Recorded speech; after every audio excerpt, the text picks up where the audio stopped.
안녕하십니까. 3월 22일 오후 김경국TV 시작하겠습니다. 시작하기에 앞서서 구독과 좋아요 그리고 알림 설정으로 많은 격려 부탁드리겠습니다. 다음 주는 그야말로 슈퍼위크입니다. 24일 월요일 주 초부터 한덕수 국무총리에 대한 탄핵 심판 선고가 예정돼 있죠. 그리고 수요일에는 이재명의 선거법 위반 항소심 선고, 또 주말인 금요일에는 윤석열 대통령 탄핵 심판 선고가 있을 수도 있을 것으로 지금 그렇게 예상되고 있습니다. 윤 대통령의 탄핵 심판 선고는 늦춰질 가능성이 더 높아 보이지만 선고 가능성 자체만 해도 빅 이슈라고 볼 수 있습니다. 이처럼 슈퍼위크를 앞두고 오늘 서울 광화문과 여의도 그리고 사직로 일대에서는 탄핵 찬반 양측의 대규모 집회가 열리고 있습니다.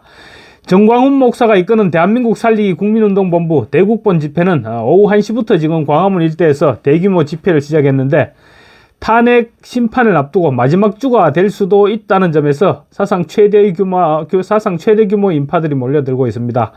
주최 측은 20만 명이 모일 것으로 신고했는데 오후 1시 현재 벌써 광장은 발 디딜 틈 없이 빽빽하게 들이찼습니다. 20만 명이 모이면 외형상으로는 100만 명이 훨씬 넘는 광화문에서 숭례문을 거쳐 서울역 인근까지 인파가 몰려들 것으로 그렇게 예상됩니다. 여의도에서 세이브 코리아가 오후 1시부터 여의대로 일대에서 집회를 연 뒤 행진을 준비 중인데 신고 인원은 2만 명입니다. 세이브 코리아는 오늘은 강원도 춘천에서 대규모 집회를 열고 있습니다. 좌파들은 간첩 세력인 민노총과 1,500여 개의 친북 좌파 단체가 참여하는 비상행동이 오늘 5시부터 사직로와 율곡로 일대에서 집회를 계획하고 있습니다. 신고 인원은 10만 명입니다. 그런데 오늘도 아마 민노총의 일당 동원이 예상되고 있으며 지난주와 마찬가지로 중국인들도 대거 동원되지 않을까 싶습니다. 다음 주는 그야말로 슈퍼위크입니다. 월요일에는 한덕수 국무총리의 탄핵 심판이 선고됩니다. 한 총리에 대한 탄핵 심판 선고는 헌법재판소가 12.3 계엄이 위헌 또는 위법인지 판단하는 첫 결정이라는 점에서 주목되고 있습니다. 한 총리에 대한 헌재의 결정문 내용을 보고 윤 대통령 탄핵 여부를 가늠해 볼 수도 있을 것입니다. 한 총리 탄핵 심판 선고 결과에 12.3 비상계엄 과정부터 국무회의 소집 등 윤 대통령 선고와 관련한 헌법재판관들의 생각을 엿볼 수 있는 부분들이 많이 포함되어 있기 때문입니다. 이에 따라 한 총리 탄핵 심판 선고 결과가 주목되고 있는데, 헌법재판소가 윤 대통령 선고 결과를 예견할 수 있는 그런 내용은 가급적 결정문에 담지 않을 것이라는 전망이 나오고 있습니다. 윤 대통령 탄핵 심판과 무관하게 한 총리의 탄핵 여부를 판단할 수 있는 가장 확실한 방법은 한 총리에 대한 탄핵 소추 요건에 대한 부분입니다. 한덕수 권한대행을 총리 자격으로 해서 탄핵 소추 요건을 국회 재적의원 과반 이상인 151석 이상으로 보느냐, 아니면 권한대행 자격으로 대통령의 탄핵 요건인 200석 이상이 충족되어야 하느냐, 이 여부를 판단하는 것입니다. 헌법재판소에서 발간한 헌법주석서에는 200석 이상으로 봐야 한다고 적혀 있습니다. 이를 우원식 국회의장이 총리의 탄핵 요건인 151석으로 해서 탄핵안을 가결시켰는데, 탄핵 사유는 권한 대행 시절의 직무 수행과 관련된 내용입니다. 그러니까 탄핵 사유는 권한 대행으로 하고 그 다음에 탄핵 의결 정족수는 총리로 했다는 것이죠. 탄핵 사유로 명시된 권한 대행 시절의 직무 수행은 이런 부분입니다. 상설 특검 후보자 추천을 한 대행이 의뢰하지 않았다거나, 또 윤 대통령을 대신해서 국무회의를 주재하고 윤 대통령 관련 특검법에 대해서 거부권을 행사했다, 이런 점이 소추 사유에 포함되어 있는 것입니다. 탄핵 의결 정족수는 국무총리 자격으로 하고 탄핵 사유는 대통령 직무대행의 직무수행과 관련된 내용으로 했으니 당연히 각하될 수밖에 없습니다. 그렇게 되면 다른 사유에 대해서는 판단할 필요가 없어지기 때문에 한 총리의 탄핵 심판 결정문으로 윤 대통령의 탄핵 심판을 예견하기가 힘들어집니다. 하지만 그렇게 하게 될 경우 최상목 대행이 임명한 조한창 정계선 헌법재판관에 대한 자격 문제가 논란이 될 수 있습니다. 그래서 이런 부분에 대한 유권 해석은 또 다른 문제로 부각될 수 있습니다. 그래서 오히려 헌재가 이 부분에 대해서는 결정을 피해갈 것이다, 그런 전망도 없지 않습니다.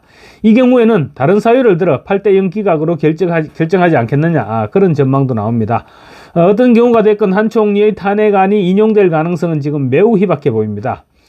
다만 일각에서는 탄핵 찬성과 반대 및 각하 사이에 적절한 균형을 맞춤으로써 재판장 8명 모두를 만족시킬 수 있는 타협안에 합의했을 경우 한 총리에 대해서는 탄핵을 인용하고 윤석열 대통령에 대해서는 탄핵을 각하하는 결론을 내렸을 가능성도 지금 제기되고 있습니다. 부장판사 출신의 한 변호사는 한 총리에 대한 사건이나 대통령에 대한 사건을 모두 기각하거나 각하하게 되면 문형배, 이계선, 또 이미선 이런 우리 법 3인방의 체면을 구기게 되는 것이고, 그 반대로 또 모두 인용하게 되면 정형식, 김복형, 조한창의 체면을 구기게 되는 것이다. 그래서 한덕수 총리건에 대해서는 탄핵을 인용하여 8인 체제의 적법성을 확보한 다음, 그 다음 이제 대통령에 대한 탄핵은 전원일치로 중도적인 입장인 각하로 평의를 했다. 이렇게 볼 수 있다고 주장하는 사람도 있습니다. 이 판사 출신 변호사는 또 헌법재판소 평의나 법원의 합의는 구성원 상호 간의 양보로 결정이 된다. 의견이 대립되는 경우 어느 일방의 주장이 완전히 관철되는 경우는 드물다. 가령 형량에서 주심은 징역 7년을 주장하고 재판장은 징역 3년을 주장하면 징역 5년으로 선고하는 식이다. 그렇게 절충을 한다는 것입니다. 그렇게 얘기하면서 헌법재판관들 사이에 적절한 타협을 했을 가능성이 높다. 가능성이 있다. 이렇게 주장하고 있기도 합니다. 일단 이런 주장들은 지켜보기로 하고, 탄핵이 인용되면 한 총리는 파면되고 탄핵이 기각 또는 각하가 되면 적각 복귀를 해서 대통령 권한대행으로 돌아갑니다. 현재 권한대행인 최상목 경제부총리는 그렇게 되면 본래직위로 돌아가겠죠. 최대행은 지금 민주당을 포함한 야당 5개 정당이 탄핵안을 발의해둔 상태입니다. 그래서 한 총리에 대한 탄핵 심판 선고 이후 이 사람들이 야당 측에서 본회의의 표결을 끝까지 밀어붙일지도 주목됩니다. 한 대행에 대한 탄핵안은 72시간 이내에 표결하기 위해서는 내일 또는 26일 본회의를 소집해야 되는데, 일단 우원식 국회의장은 신중하자는 입장인 것으로 지금 알려지고 있습니다. 만약 표결을 강행할 경우 민주당은 그야말로 탄핵 정당으로 내몰리게 될 것입니다. 다음으로 빅이벤트는 이재명에 대한 선거법 위반 항소심 선고죠. 이재명은 고 김문기 씨를 모른다고 했던 부분과 국토부의 협박 때문에 백현동 개발 사업을 허가했다고 주장했던 것이 허위사실 유포 혐의를 받아서 지금 1심에서 징역 1년에 집행유예 2년을 선고받았죠. 항소심 재판에서도 이재명의 유죄를 뒤집을 만한 그런 상황 변화는 전혀 없었습니다.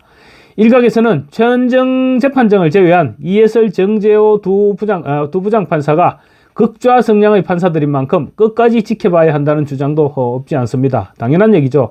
그렇지만 항소심 재판에서 특별한 상황 변화가 없었다는 점에서 1심 결론을 뒤집기는 쉽지 않을 것이라는 견해가 일단은 우세합니다. 특히 백현동 개발 사업의 경우 성남시 허가방으로 불렸을 정도로 이재명의 측근이었던 김인섭 씨가 성남시의 로비를 통해서 백현동 사업 인허가를 따냈던 것으로 대법원에서 최종 판결이 내려졌습니다. 김인섭 씨는 징역 5년이 확정됐습니다.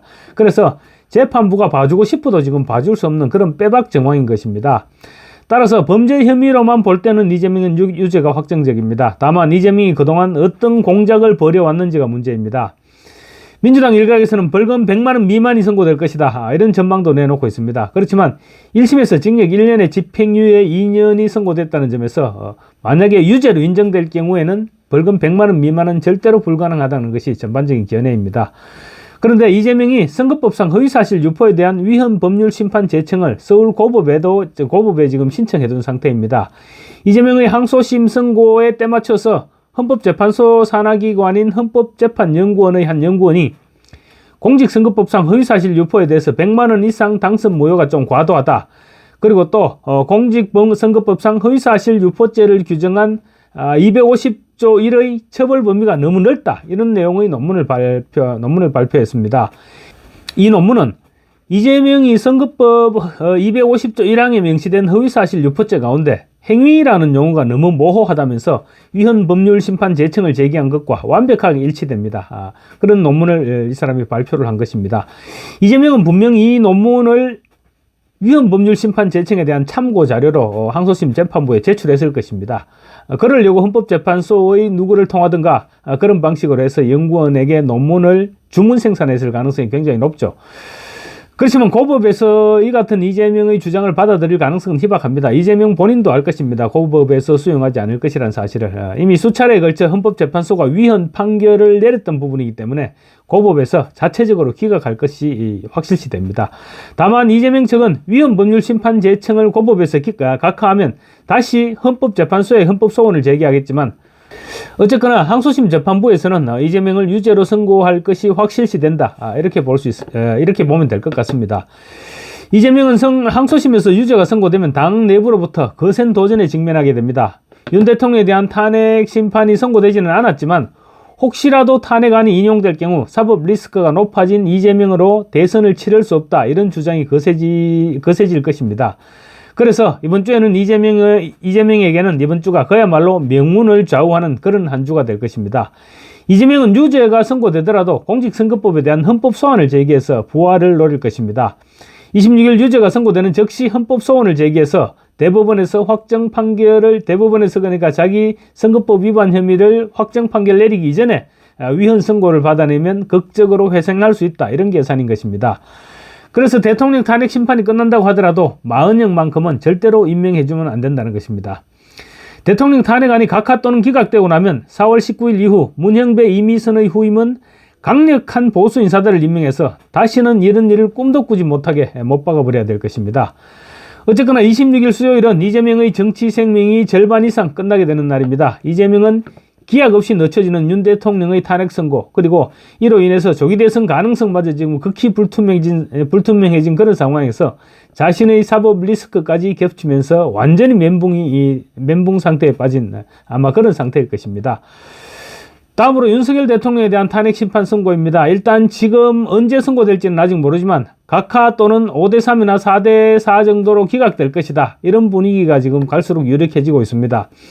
다만 선고 날짜는 아직 확정되지 못하고 있는데 우선 다음 주는 월요일에 헌법재판소에서 선고 기일을 정한다고 하면 수요일이나 목요일 정도에는 선고가 가능할 수 있습니다. 그런데 수요일은 이재명의 항소심 선고가 예정돼 있죠. 또 뿐만 아닙니다. 수요일은 전국 고교에서 전국 연합 학력 평가가 실시됩니다.